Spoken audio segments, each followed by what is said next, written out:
Bonjour tout le monde. Hello, everyone.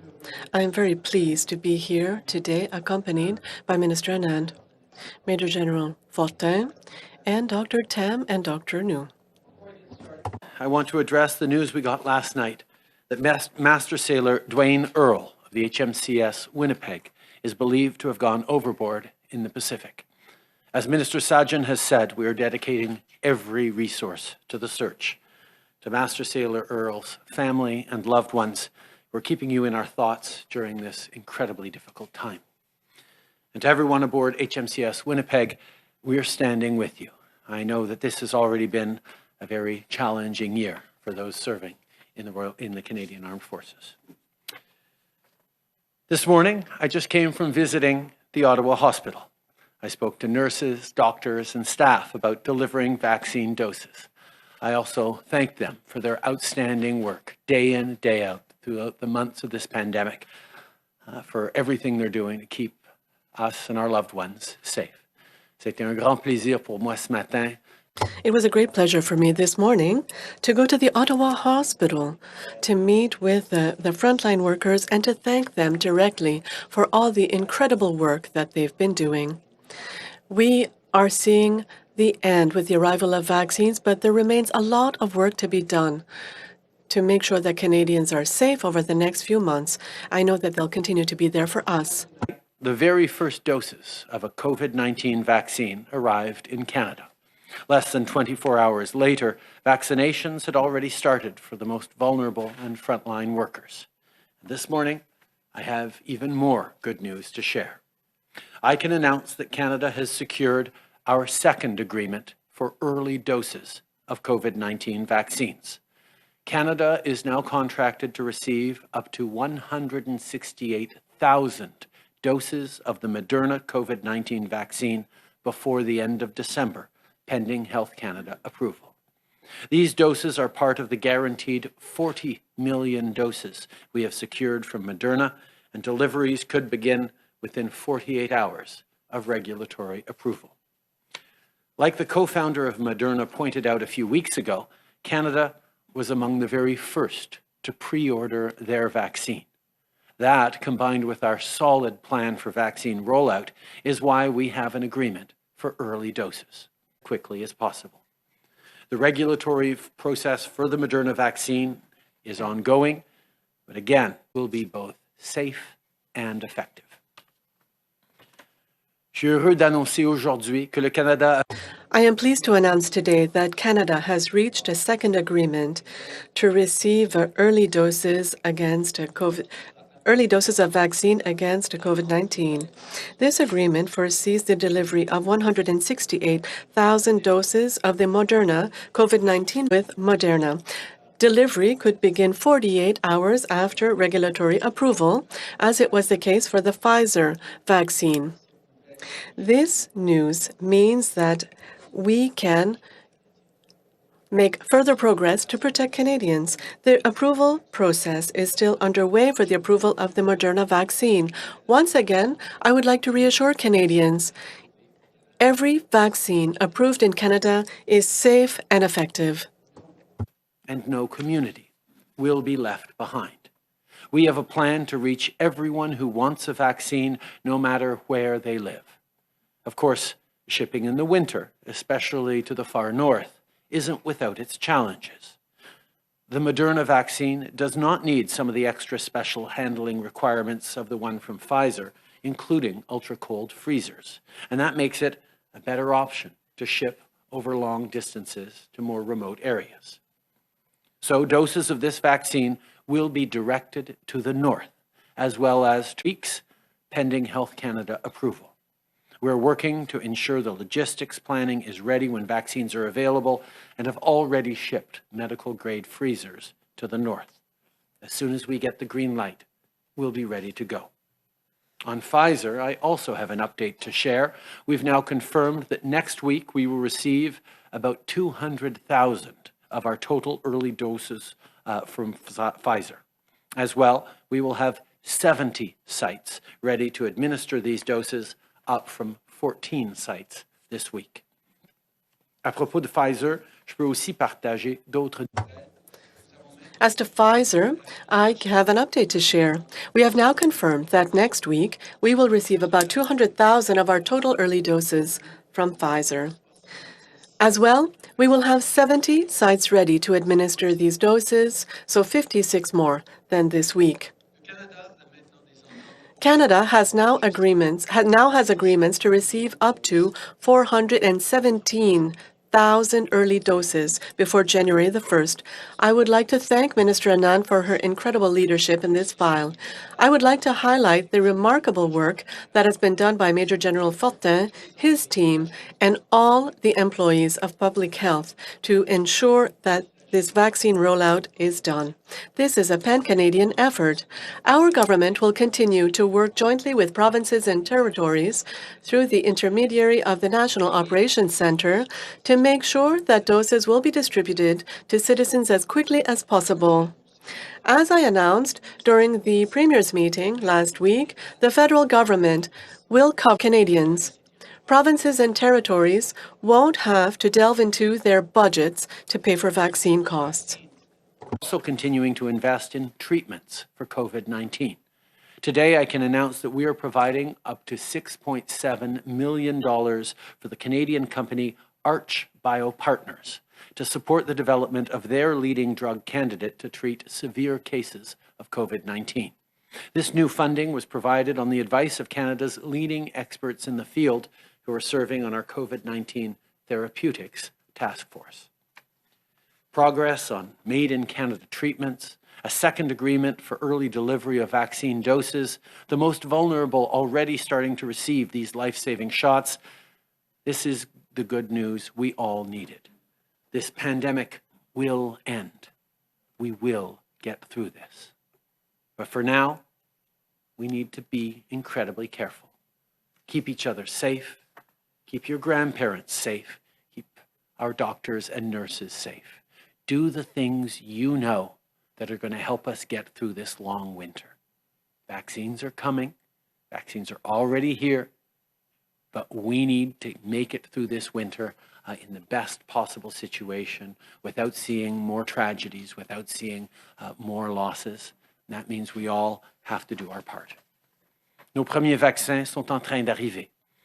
Our first vaccines are arriving. Now is not the time to gather over the holidays. We have to be careful and continue with our efforts.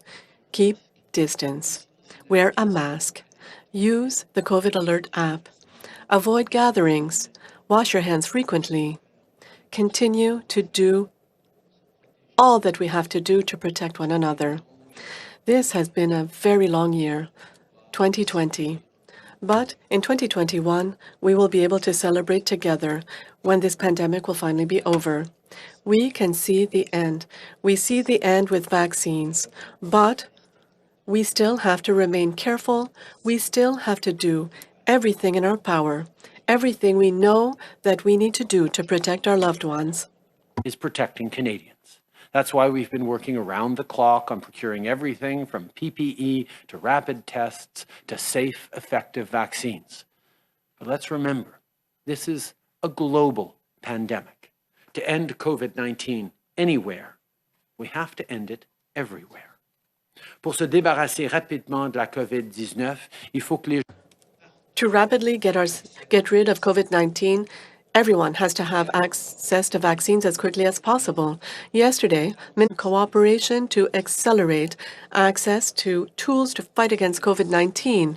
This investment will provide treatments and vaccines as well as healthcare resources to developing countries.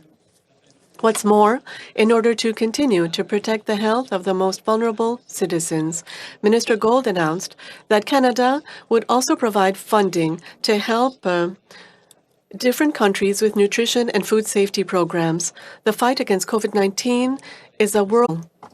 Finally, I want to end this morning by recognizing that today marks the 5th anniversary of the Truth and Reconciliation Commission's final report. The residential school system was one of the darkest chapters in our history. It has left a tragic legacy that continues to this day. To the survivors, family members, and all those who's retiring from the Senate in January.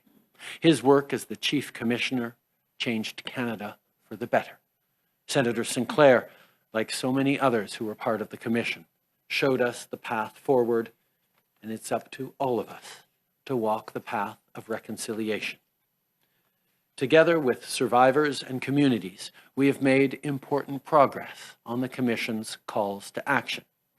80% of the calls that are the sole or shared responsibility of the federal government are now completed or well underway. In the last few weeks alone, we invested $500 million to support Indigenous communities in exercising their jurisdiction over child and family services. We introduced legislation to implement the United Nations Declaration on the Rights of Indigenous Structure to ending inequalities in the criminal justice system. We have moved forward, but we're not done yet. The national tragedy of missing and murdered Indigenous women and girls must finally end. Aujourd'hui, la ministre Bennett a souligné les investissements qui nous permettront de continuer. Today, Minister Bennett highlighted investments that would allow us to go forward, especially establishing new shelters and having an overall strategy for violence prevention. Our government continues to be a partner in these efforts for reconciliation and to build a better future for all. Thank you, everyone. I will now give the floor to Dr. Tam. Bonjour, good day to everyone. There have been 468,862 cases of COVID-19 in Canada, including 13,553 deaths. Nationally, there are over 75,842 active cases across the country. And yesterday, 6,731 cases were reported nationally. In addition, there were almost 1,400 new cases reported for Saturday and Sunday, and this brings the average daily case count to over 6,540 cases for the past week. The number of people experiencing severe illness continues to increase.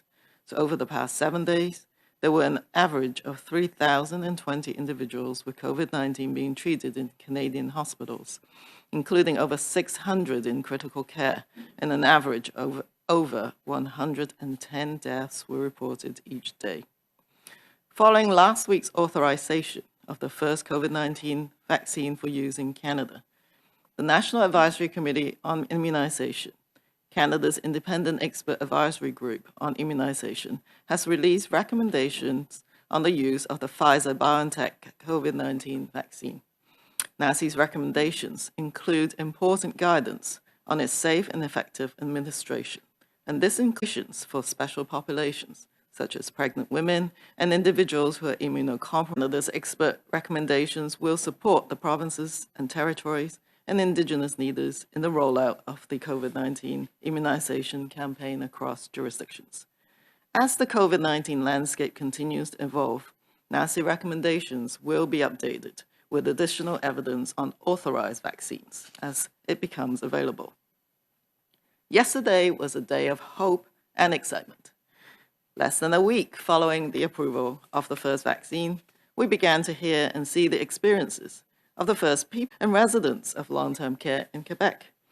Today, we have more good news with the prospect of the early availability of the Moderna vaccine once it receives regulatory approval. It is evident from the pace with which we have been able to move from approval to delivery and rollout of the first vaccination programs for priority populations that the ground has been well prepared for the next chapter in our response. As we move into this next chapter of Canada's COVID-19 response, I want to focus on a special ingredient that has and will continue to underpin our success. That is the partnership between public health and the public at large.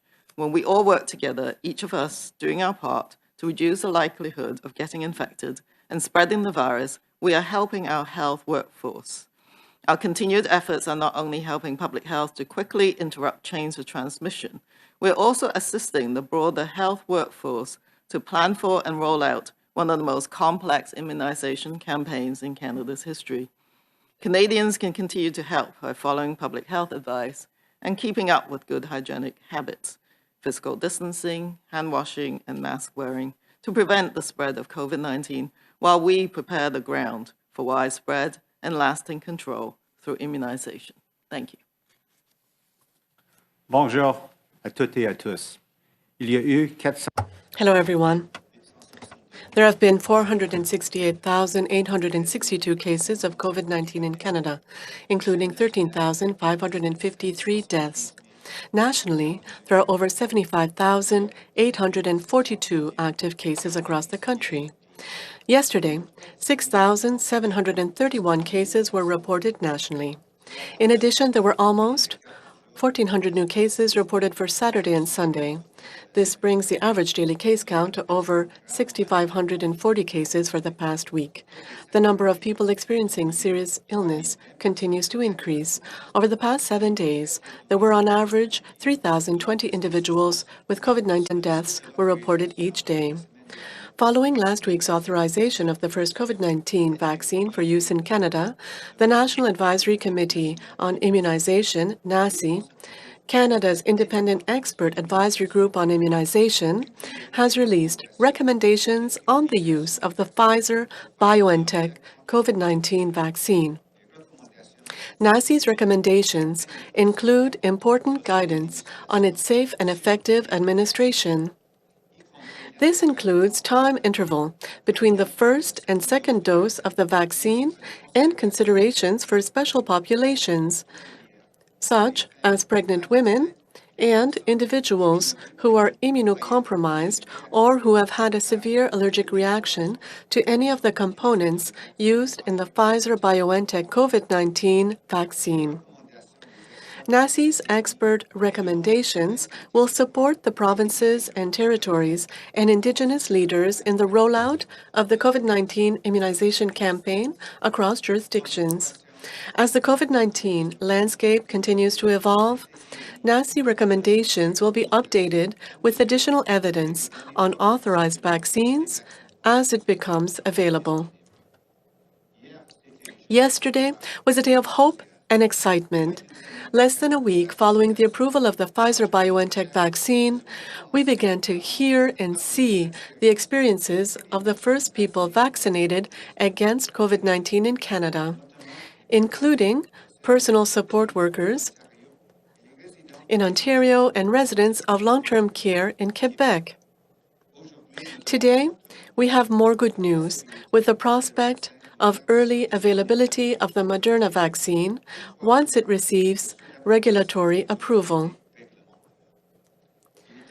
It is evident from the pace with which we've been able to move from approval to delivery and rollout of the first vaccination programs for priority populations that the ground has been well prepared for the next chapter in our response to COVID-19. As we move into this next chapter of Canada's COVID-19 response, I want to focus on a special ingredient that has and will continue to underpin our success. That is the partnership between public health and the public at large. When we all work together, each of us doing our part to reduce the likelihood of getting infected and spreading the virus, we are helping our health workforce. Our continued efforts are not only helping public health to quickly interrupt chains of transmission, we are also assisting the broader health workforce to plan for and roll out one of the most complex immunization campaigns in Canada's history. Canadians can continue to help by following public health advice and keeping up with good hygiene habits, physical distancing, hand washing, and mask wearing to prevent the spread of COVID-19 through immunization. Thank you. Merci beaucoup, Dr. Nu. Le Premier ministre est disponible pour prendre des questions pendant 20 minutes aujourd'hui. La minister will be available to answer questions for 20 minutes today. Minister Anand, doctors, and Major General Fortin will remain available for another 20 minutes to answer more questions. Starting with the phone, en commençant par le téléphone. Opérateur, c'est à vous. Thank you. Merci. First question, Ryan Talty, National Post. Your line is open. Yeah, good morning, Prime Minister. One of the companies that received military support for its long-term care homes when they were failing paid substantial dividends to its investors throughout the course of the year. given that, Canadian taxpayers paid for the military to be there, as well as to support those long-term care homes in a number of other ways, do you think it's right that that company was paying dividends to its shareholders in the millions of dollars while it needed the military support? I think those are certainly questions to ask, Ryan, and I know over the coming months there will be many reflections by Canadians and others on that. Our focus from the very beginning was to subsidy, whether it was shipping PPE to the provinces and giving them extra support for their healthcare systems, or whether it was directly through sending in the Canadian Armed Forces to support in long-term care homes. Our preoccupation was just being there for Canadians, and that's exactly what we did. Following up, Ryan? Yeah, on another issue, with the vaccines that you're announced today with Pfizer and Moderna, do we have a forecast for which one we expect will come next and which one we think will be key to really expanding the vaccine rollout to go beyond the targeted groups that we're seeing now? Well, first of all, we know that we're expecting millions of doses in the first months of 2021 through Pfizer and Moderna. But at the same time, there are two other vaccine candidates going through the Health Canada rolling review regulatory process as we speak. And we are certainly optimistic that there will be more vaccines approved with more doses. As you know, Canada has secured a better and larger range of potential vaccine suppliers than just about any other country to secure more doses per capita for Canadians than for any other country in the world. So we are very, very well positioned, but every step of the way, Health Canada needs to do its full rigorous approvals process so that any vaccine approved in Canada will be guaranteed to be safe and effective. Merci. Opérateur, next question. Thank you. Merci. Prochaine question, Mélanie Marquis, La Presse. À vous. Hello, Mr. Trudeau. This is twice that you've announced early arrival of vaccine. This is more than what was expected. Is it more costly to receive early doses of vaccines? Since the beginning, and since the summer, in fact, we've been working with different companies. As the head of Moderna said a few weeks ago, the fact that Canada was one of the first countries to sign an agreement with Moderna gives us some advantages with regards to their capacity to deliver early doses of vaccine. I'm very pleased to give the floor to Minister Anand. She was responsible for these contracts. Thank you for the question. This is a very important question. As the Prime Minister just said, this is part of our agreement with vaccine companies. That is to say, to negotiate terms with regards to the cost of vaccines. We have to pay the fair market value of the Canadian citizens. This is my number one priority. It's the priority of our government. And we will have vaccines here. In this country, we will have some vaccines in December, and that's the most important thing to know.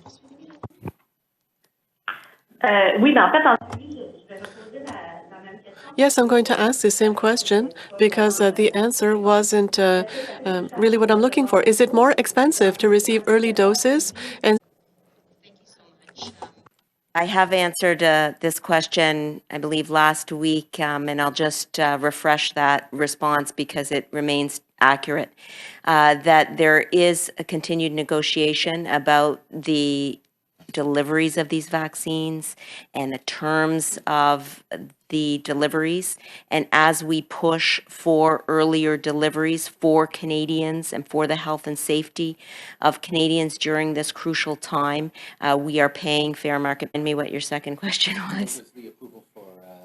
Oui, when would the Moderna oui, ça c'est important. Oui, mais je voudrais dire que yes, that's important, but I would like to say that I I have no role to play in the approval process for the vaccines, and that is the right way to do this. We have to allow Health Canada to do their very important work using the expertise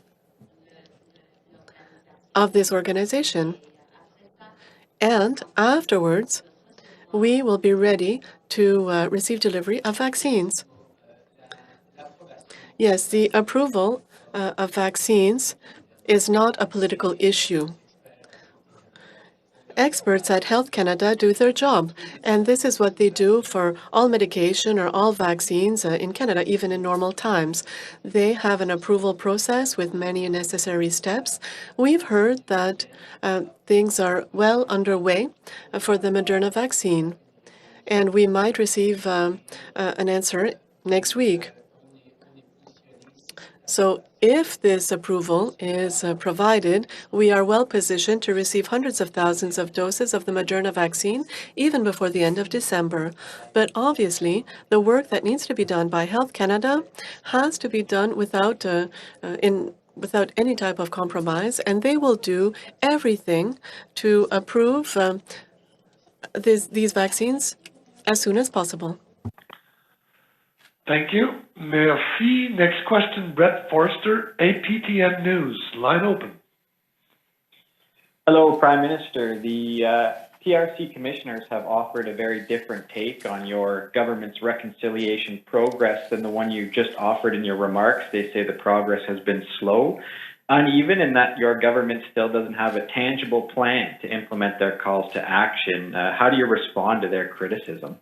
First of all, I welcome and thank the commissioners, not just for their extraordinary work over the past decade that set Canada on a better course for the future, but their continued engagement in making sure that reconciliation is something taken on not just by the federal government, but by provinces and territories, and indeed by non-Indigenous Canadians as well, because we all need to be partners in this process. Over the past 5 years, we have completed or are well underway on 80% of the TRC calls to action that directly touch the federal government. But there's a lot more to do, and we are going to continue working on that. We know that what took generations and indeed centuries to break and to destroy will take more than 5 years to fix. But the work that we have done as a government has been more than any other government in the past, and we're just getting started. We know how much more there is to do, and we will continue to work with strong voices in leadership like the TRC commissions and Indigenous communities right across the country to move forward on reconciliation. Following up, Mr. Foster. Yes, thank you. So again, the commissioners, of course, said they welcome these recent announcements and what progress has been made, but they're also sounding alarm about the pace of action. They want of urgency. Certainly, this pandemic has demonstrated yet again just how vulnerable certain Indigenous communities are and how much we need to continue to work even faster on the path of reconciliation. But at the same time, we need to remember that as much as Ottawa might want to put forward the answers and move forward very quickly, it can't be that way. We need to do this in partnership, hand in hand with Indigenous communities who need to determine their future and their path. And we have to be there to support, to resource, and to accompany them. And that always takes a little bit longer. But I share your impatience, Brett. I share the impatience of the commissioners. I share the impatience of all Canadians to continue doing the hard work of reconciliation and move forward as quickly as possible to the better country we know is ahead of us down this shared road. Thank you. Moving to the room now. Rachel. Hi, Prime Minister. Rachel Haynes from CTV National News. Should corporations and private medical labs in Canada be able to purchase vaccines to give to their own employees and clients? Is that consistent with the principles of the Canada Health Act? Our priority is ensuring that all Canadians have access to a free, safe, and effective vaccine as soon as possible. The deals, the contracts we have signed with 7 different potential vaccines will ensure that all Canadians get access to a free and safe vaccine. Private companies can make their decisions as they wish. None of that will have any impact on the fact that all Canadians who want one will get a free vaccine in the coming months of 2021. Steve Chase, Globe and Mail. Good afternoon. I'm here to ask you about Dominic Barton and the opioid crisis that's devastating communities across North America. He is, of course, your ambassador to China, but was previously your government's top economic advisor. And of course, he was the man in charge at McKinsey & Company, the global consulting firm, for almost a decade. So what Canadians might not know is the role that McKinsey played in helping to boost sales of OxyContin for Purdue Pharma. This is the company, of course, which is now whose role is being examined in the courts. So even as Mr. Barton was offering you economic advice on how to boost growth here, the opioid crisis was unfolding and causing financial ruin and personal ruin across North America. Now, in recent days, court documents revealed that McKinsey was actually proposing, and this is under Mr. Barton's leadership, paying rebates to pharmacists so they wouldn't stop dispensing OxyContin if there had been overdoses in their area. Now, what we're trying to figure out is what Mr. Barton knew about this. At a House of Commons committee he appeared before last week, asked him, was he aware of this work, which a former McKinsey consultant called the Banality of Evil MBA edition? He didn't answer. He said he told the House of Commons committee to look at the McKinsey website where there's an apology for this. The apology makes no mention of Mr. Barton's role in this. We then called McKinsey and we asked them, what role did Mr. Barton play in this? Was he aware of this? They said to call Mr. Barton. We called Mr. Barton. He didn't reply to us. We talked to your office. Your office didn't reply to us. So we're here to ask you, have you asked Mr. Barton whether he was aware of what was happening at McKinsey under his tenure? Dominic Barton is an extraordinary Canadian who is doing great work for us in China as Canada's ambassador. He has a long history in business and in economics and is the right person to continue moving forward at a very difficult time in Canada-China relations. His leadership on bringing home, on working hard to bring home the 2 Michaels, his defense of Canadian interests, including Canadian commercial interests, and his continued engagement on creating opportunities and growth for Canadians makes him an outstanding representative, and I'm pleased to have him by my side on the international stage as we work very hard to both stand up for Canadian values and to move forward on building a better future. In regards to the opioids epidemic, this government has been extraordinarily active from day one, whether it's been partnering with provinces and territories on responses, working directly with frontline workers, or moving forward on approval of safe consumption sites, which there was one when we took office. Now there are dozens and dozens all across the country. We know there is much more to do to counter this extraordinary tragedy that is hitting so many families across the country. Even as we deal with this COVID pandemic, the opioids epidemic continues as well. We will keep doing everything we can to support Canadians and keep them safe in the coming years. Thank you. Next question in the room. Hélène Buzetti du Devoir. Bonjour, Monsieur Trudeau. Hello, Mr. Trudeau. I'd like to come back to this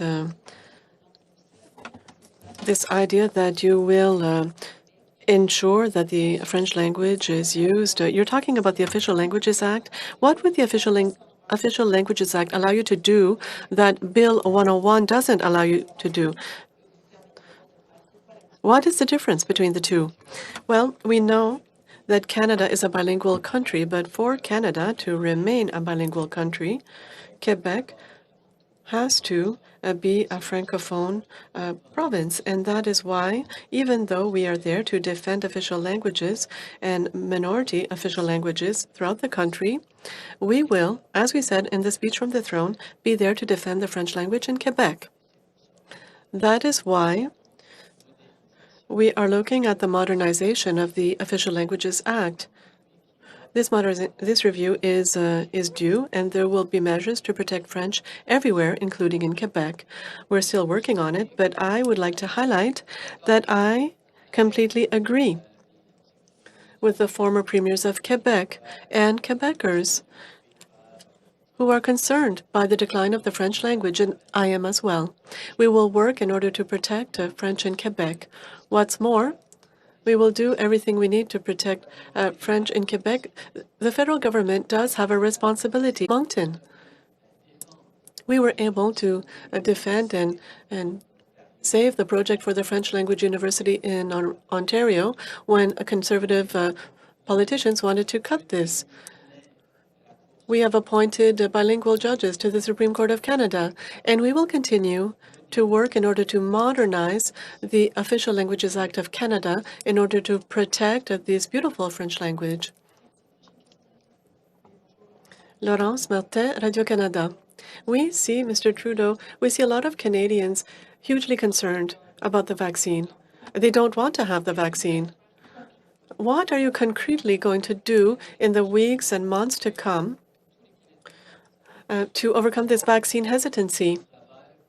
There's a lot of work that needs to be done in order to demonstrate that our plan that begins with the approval coming from Health Canada and then healthcare professionals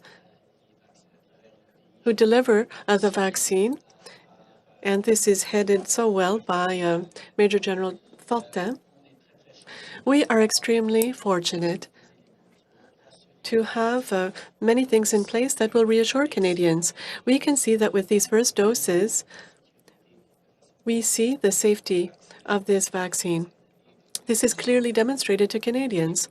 And yes, politicians will encourage people to get the vaccine. And personally speaking, as soon as I will have the opportunity, and it will be my turn, I will get vaccinated with great enthusiasm, but I do know that it's the doctors, scientists, people who work in public health will be listened to.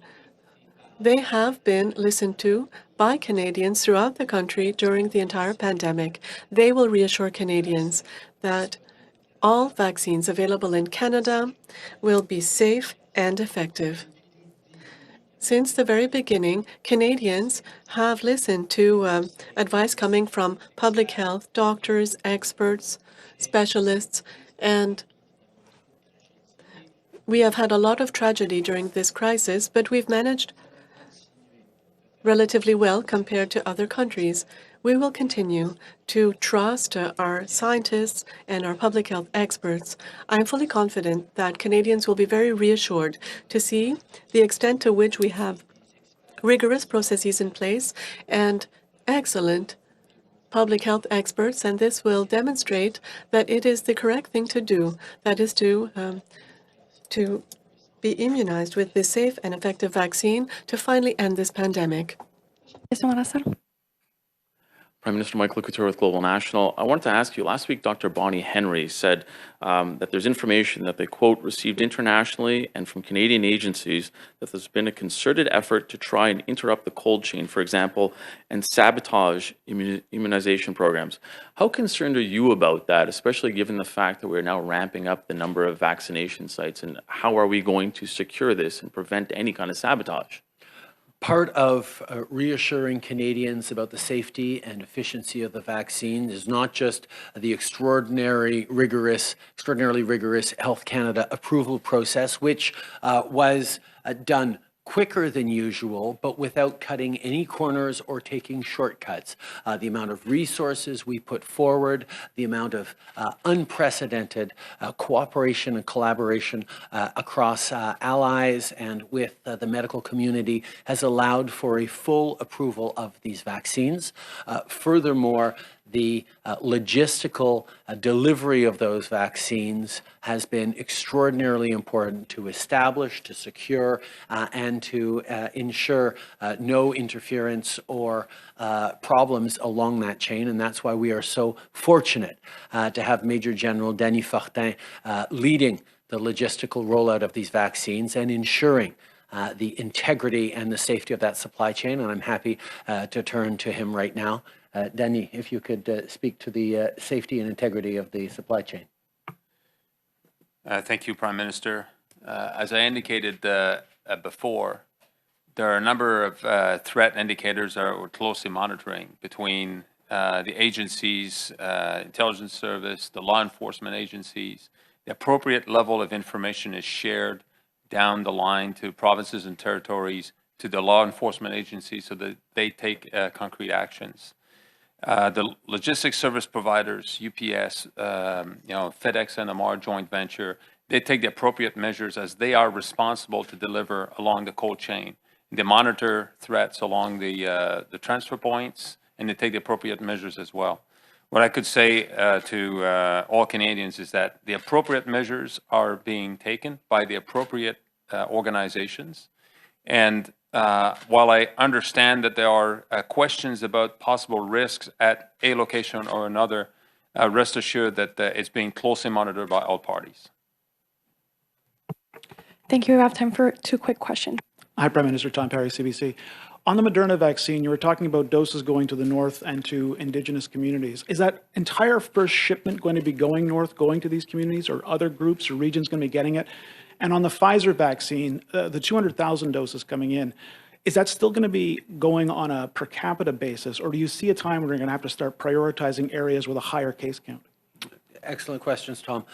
First of all, we've been working very, very closely, not just with Moderna, but with premiers of the territories and with leaders in remote and Indigenous communities to look at their schedule of delivery, their availability of resources to ensure that the most vulnerable are prioritized first.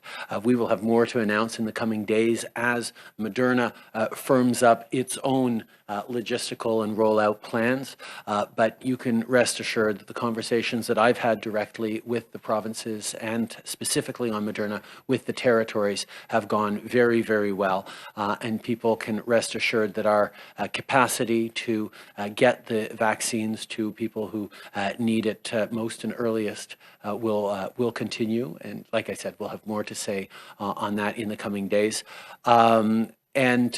In regards to Pfizer, the rollout schedule is continuing to be worked on.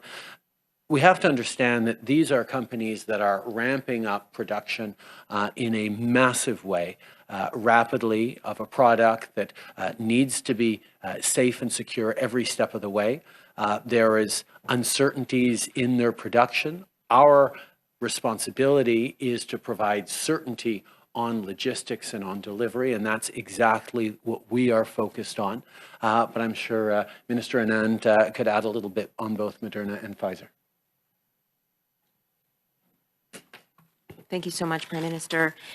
Just to build on the logistics question that you asked, Tom, we are responsible for transit into Canada of the Moderna vaccine. So unlike Pfizer, that is bringing that vaccine to us and actually delivering the vaccines to the sites themselves, Canada will be picking up the Moderna vaccine, and that is work that is going on now to ensure that the logistics are in place to go and pick up the Moderna vaccine. And in terms of the 70 sites ready to administer those doses, which is up from 14 sites this week.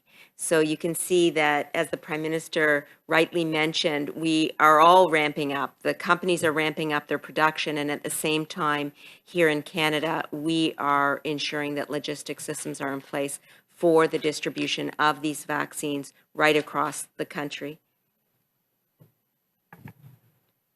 Lee Berthium, Canadian Press, sir.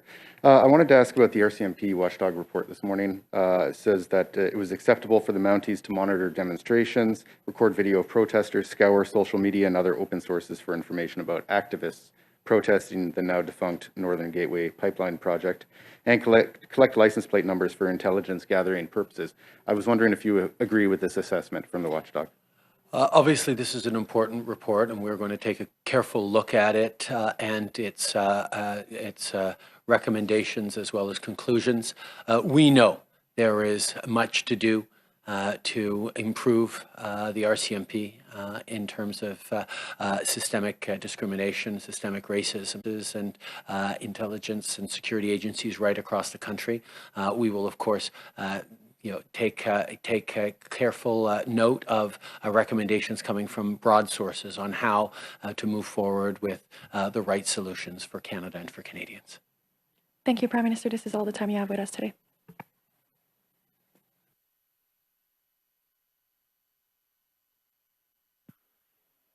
Thank you. Merci. Prochaine question, Émilie Bergeron, à vous. Oui, bonjour. Hello. I have a question on the distribution of the Moderna vaccines. Will this be similar to the, for instance, more increased availability for Indigenous populations? This is Major General Fortin. The distribution of the Moderna vaccine and the detailed planning is underway. We are undertaking an exercise that began today. It's a dry run. Boxes are sent from the processing plant and then are sent to identified points by our logistical services provider, FedEx and Omar.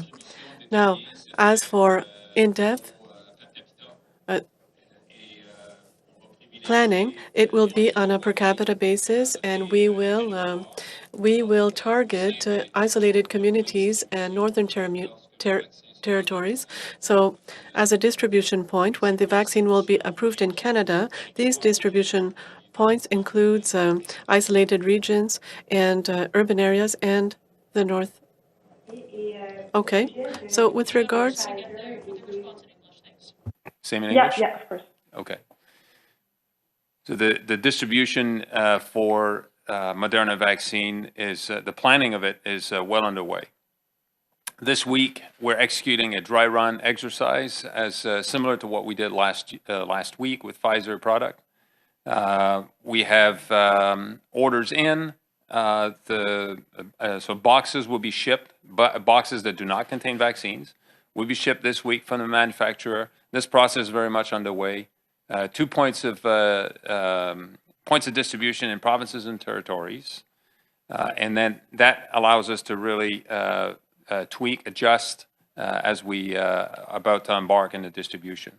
When the vaccine becomes available and authorized for distribution in Canada, this will be distributed on a per capita basis to provinces and territories, very much putting the territories and the remote and isolated areas as part of this plan and as part of the initial. Has been sort of the overall 6 million doses for the first quarter, and that's a combination of the Pfizer vaccine, Moderna, and what we've also indicated is that at this point, understanding is that it's 4 million doses of Pfizer and 2 million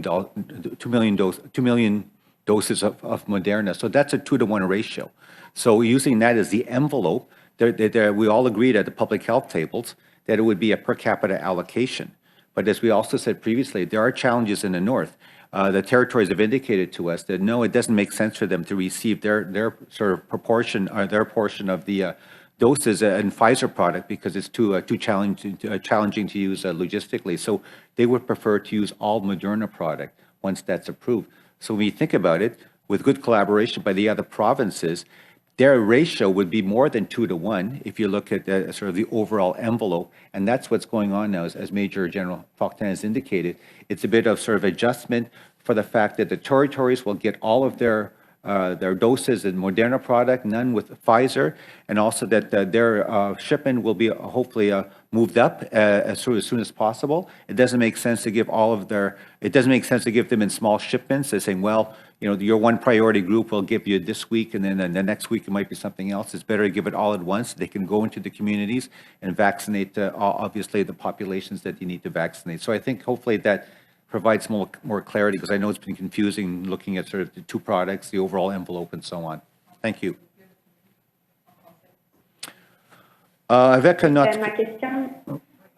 Oh, hang on, we're just going to go in French. Hang on. Selon les principes de...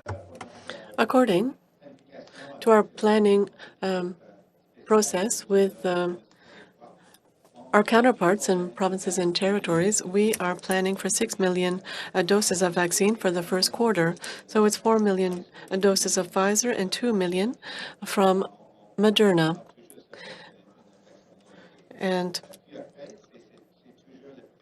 there's always this principle that is used that we will attribute vaccines.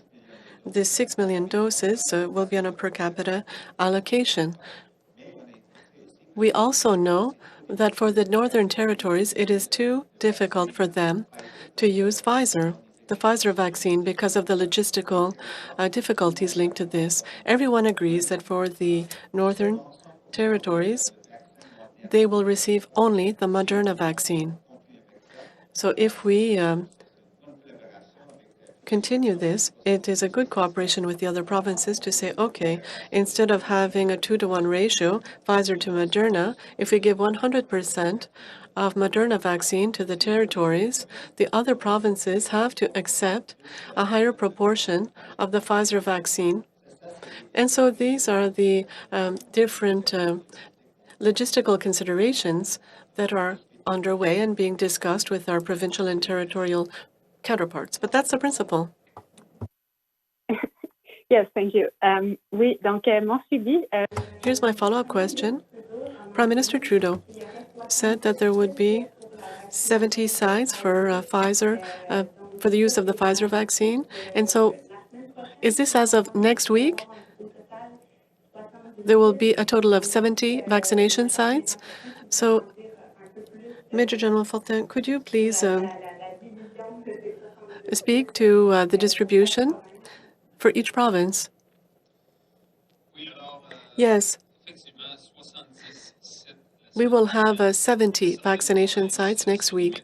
Some provinces will increase by 1 or 2 on a more progressive fashion. Others have a greater capacity and more population and have decided to activate more sites. These points of use are underway. We are now confirming the preparation. Provinces indicate if they're ready according to criteria that we set together. We're headed in the right direction in order to ramp up the number of vaccination sites. Next, we'll have increased quantity of vaccine available, and this will be when we have considerable increase in all places, and the sites might become redundant and will have to close. So it's in the hands of the provinces and territories with regards to the distribution sites. They might have to change their distribution pattern. On va prendre une autre question par téléphone et on va retourner à la salle pour 2 questions. Prochaine question. Merci. That's designed to track the COVID-19 vaccine rollout, including monitoring of the cold storage. And we've gotten a kind of a lack of clarity about why it's taken this long to actually ask industry for submissions on this. And there's not a whole lot of clarity about when we actually expect to get the system online. The request for proposal says January. Major General Fortin, yesterday you said in the coming months. So I'm wondering if you can tell us why it took till November 30th for you to ask industry for proposals, and when you actually expect this new system, which you call mission critical, to be online. Hi, Justin. I'll start and then I'll hand it over to the officials from PHAC and Major General Denis Fortin. So we are ensuring that we have full functionality in place from an IT perspective for the surveillance and monitoring of the mass vaccination program that is now ramping up in Canada. I want to be clear that the system that the Public Health Agency of Canada has in place is functional already and has been utilized for vaccination programs such as the flu vaccine. So the idea underlying the process that PSPC is undertaking is to provide further functionality to an existing operational system to enhance what is currently in place at the time that we are having this conversation, in fact. And that's a point that has to be recognized, that this country has been engaging in mass vaccinations of the flu vaccine for decades. And so we're ensuring that the existing systems are enhanced with this process that we have issued via RFP directly to pre-selected suppliers. I will also say that we are doing it on a very expeditious time frame from the time at which we received an indication from the Public Health Agency of Canada to undertake this process. And on that note, I will hand it over to the officials at the Public Health Agency of Canada or Major General Denny Fulton. This is Teresa. So maybe I'll start. And I think as exactly as Minister Nan has said, the provinces have existing programs and systems that monitors their individual immunization programs, and that this goes on every single year, and particularly for the influenza vaccine campaign, which they vaccinated more people this year than any other year as well. But I think this is a great opportunity to enhance systems and connect the provinces across the country as well. And I think functionality of the rollout process. I don't know if Major General Fontaine has anything to add, but it's just to enhance functionality. Thank you, Dr. Tam. Thank you, Minister. I think I would say that there hasn't been a job that I've done in the last couple of decades where there wasn't an issue with IT and with upgrading softwares and the challenges that creates. And in the absence of the best option available, we currently have systems where we're closely coordinating with provinces and territories. We get the information that we require. Could it be streamlined and be more efficient? I think the answer to that is yes, and that is what the agency and with PSPC Canada, Government of Canada is trying to acquire. By saying that we have to remember that we weren't expecting to get December doses, that we've been aggressively negotiating with suppliers for early doses of these vaccines over the last number of weeks and months. And it is as a result of those negotiations and the aggressive posture that we have brought to the table with fortitude that we have been able to secure these early doses for Canadians. And at the same time, we are putting in place. Follow up? Yeah, frankly, it shouldn't have come as a surprise to the government that we would have to, how this new system is supposed to interact with Panorama, which was supposed to be the sort of pan-Canadian solution for vaccine tracking, or is it going to run parallel? Is there a consideration of building on top of Panorama, or is this system going to be entirely separate from it?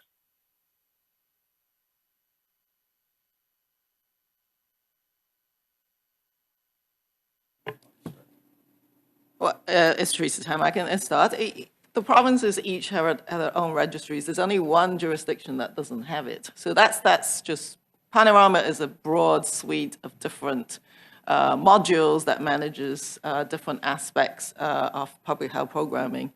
And the system, there's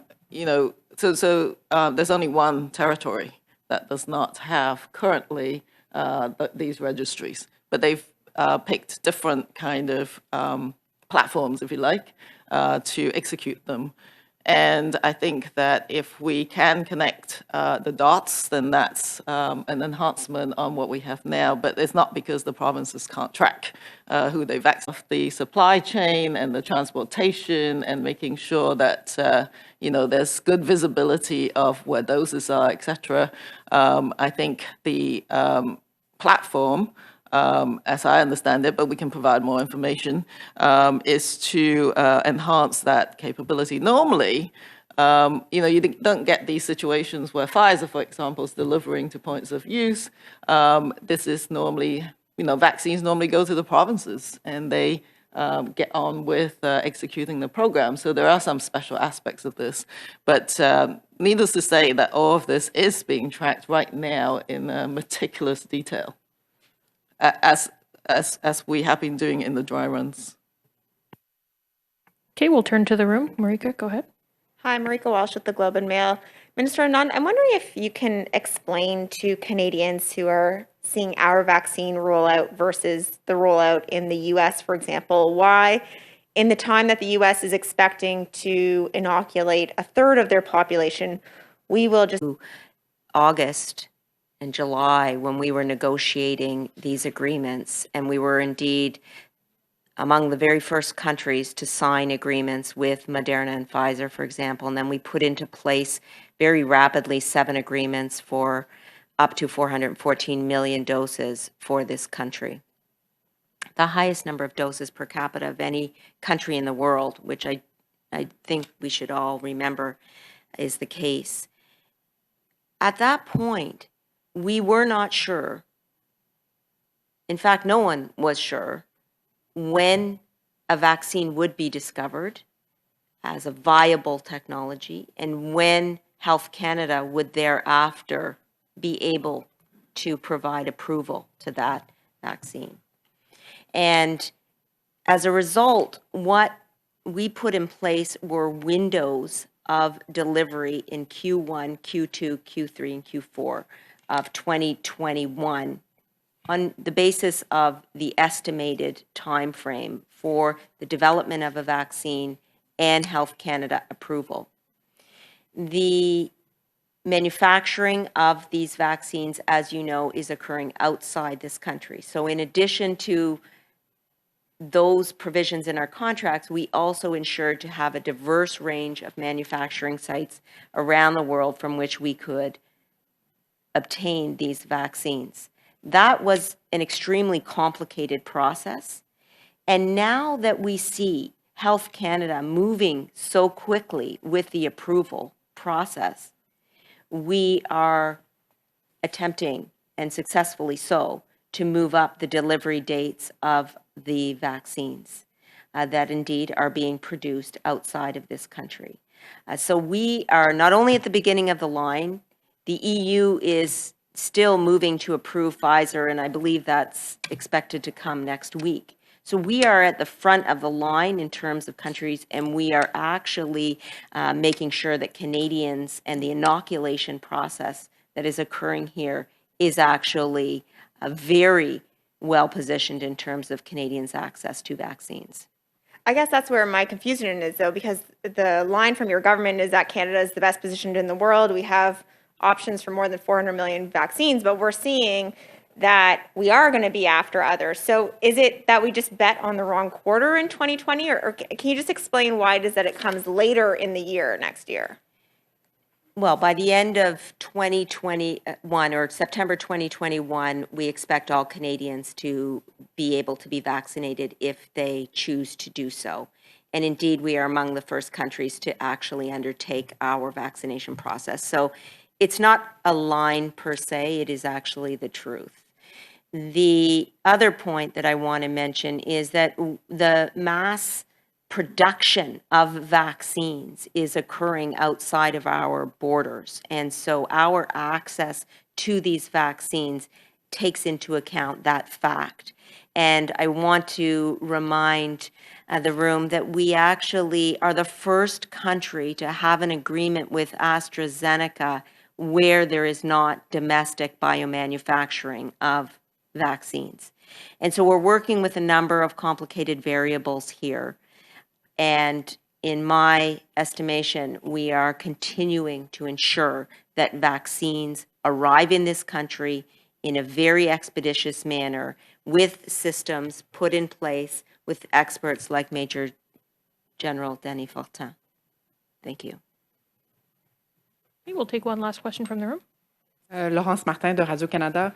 Moi, je voudrais juste clarifier. I would like to clarify for the 6 million doses that will arrive between now and the end of March, you said that 4 million are from Pfizer, 2 million from Moderna. Moderna will go only to the territories. The provinces will receive a mix of Pfizer and Moderna. So for these 6 million doses, and this includes new Moderna doses, so this will be distributed on a per capita basis? It will a per capita allocation? Yes. I would like to hear you speak, Mr. New, on the issue of disinformation. I asked the question of Mr. Trudeau, but you work at public health. Are you concerned? And do you think that we should do more? Do you think, because right now we hear a lot of Canadians say that they don't want to get a vaccine, and you're fighting for people to get a vaccine. Do you think that you should have an ad campaign or a public awareness campaign so that people will get the vaccine? Answer. Thank you for the question. I think that there are many components to this. And especially when we talk about a campaign, to reassure people and to increase the level of trust in a vaccine. I think that a very important first step is something that we've already spoken about, is to reassure Canadians. We have one of the most stringent regulatory approval processes in the world. So any vaccine that is approved in Canada, we know that it is safe and effective, without a question. Now, with logistics, I think that it's amazing because we have begun vaccinating people yesterday, and I think it's really important, and the media are part of this. It's a good news story to show people who can speak to their own experience. And I heard interviews with seniors and healthcare workers that got a vaccine, and they feel very excited. There's a wow factor. They say, I've done the best thing for myself, for my patients, for my family. Healthcare providers, such as doctors, are a dependable source of information for their patients, and they are credible. For us, it's extremely important to provide them the information in order to increase their trust level so that they can have a conversation with their patients. We've already begun with webinars, I think, and I think this was available in English yesterday and French today, and we will continue with this. It's very important to use the network of healthcare providers throughout the country. This is the third step. With an ad campaign, to provide Canadians with information, we also have to use different means. Press conferences such as these are for some Canadians, perhaps older. So we have to use our communications experts to find different ways to reach different populations. Are you considering this? Yes, of course. Even in April, I did a few YouTube videos with influencers, and apparently, I don't know, but I'm not a YouTube star, but one of them has over 200,000 views, and even my children said, wow, my friend saw you on YouTube. So this is something else, but we will continue with our efforts. And I also think it's important for the public at large. If people continue to use the internet, that has to be done in a more careful way. We have to be careful, but also to say, okay, well, people have to be discerning to see where are they receiving their information? Is it somebody that they don't know, someone with no credentials? It can be someone in their basement. Or is it coming from public health or the WHO? So people have to assume a certain level of responsibility. There's a lot of clickbait things on the internet, but no, that's not what people are clicking things and they're sending it to their friends, but no, this just spreads disinformation. So I think that there's a role to be played by the government, but we have a responsibility. We all have a responsibility to be informed, and I think that we will succeed together. That's all for the press conference. About how high transmission has been recently, and we are heading into Christmas. So when we are talking about messaging and reaching different people, is it time to change the messaging? Is limiting your contacts working? So I think everything has to be sort of done at the same time. So individual actions are actually really important, but at the same time, public health and governments also have to do the part. It's a bit of a combination of both. So I think individual behavior is a very difficult thing to sort of pull people together to make sure they stay on track. We've heard, we've been in this for months, and people are, Christmas is a difficult time. People want to connect with families, but we're asking people to connect in safer ways. But as you've seen with the escalation in cases, provinces and also municipalities are having to put down extra measures. They're more restrictive. It's not something that they want to do. And they've tried balancing acts of keeping certain things open and keeping schools open, etc. But that is not really slowing things down. We've seen provinces such as Manitoba that enacted more restrictive measures, and they are beginning to level up. I think the critical indicator that has spurred people, different levels of government on the ground into these further measures is the hospitalizations and the ICU admission rates. So people have questioned, well, if there's lots of cases and they're mild, why are we, restricting society in this way? And it's a really difficult question.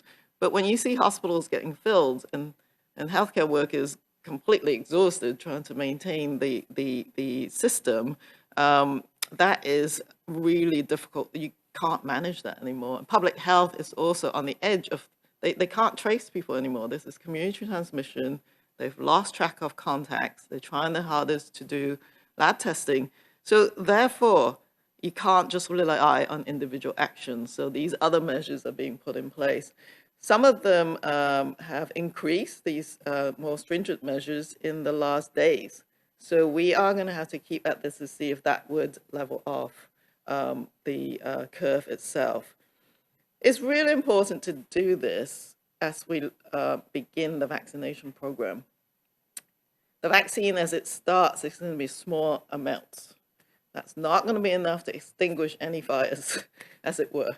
And so we need to continue. There'll be more and more information about how effective these vaccines are in reducing transmission, for example. We don't know it yet. So for the time being, our message is to everyone to continue. It's not one side or the other, it's the combination. I always say that public health is called public health for a reason. There's the word public in public health, and it takes both in order for things to actually be effective. So, but there's great hope, with lots of treatments coming on board and vaccines. So I think I'm definitely looking forward to 2021 being a better year. Tom, one last question. Ask you, you mapped out for us last week the Pfizer vaccine coming from Belgium to Kentucky to Canada. Can you do the same for the Moderna vaccine? Where is it coming from, what route it's taking, and I guess who's transporting it? And how long as well? How long a process is it? Yeah, thanks. So I mapped out the route last week for the dry run of the Pfizer product. The exact specifics of the location of the transfer points and the different airports and mode of transportation, I prefer to not disclose this at this time. Provinces and territories will disclose the appropriate level of granularity in terms of locations as they are ready to do so. But the actual routing, I'll keep this at that level for now. But rest assured that we'll protect the integrity of the cold chain, and that the appropriate law enforcement, the appropriate agencies can do their job unimpeded with the full knowledge that not all the information is disclosed. From the States, or if it's coming from Europe? Because I know that the Pfizer stuff was coming from Europe. I don't know if Moderna is coming from there as well. It comes from different places. It goes through different places. It will get to all Canadians. Thank you. That's the end of the press conference.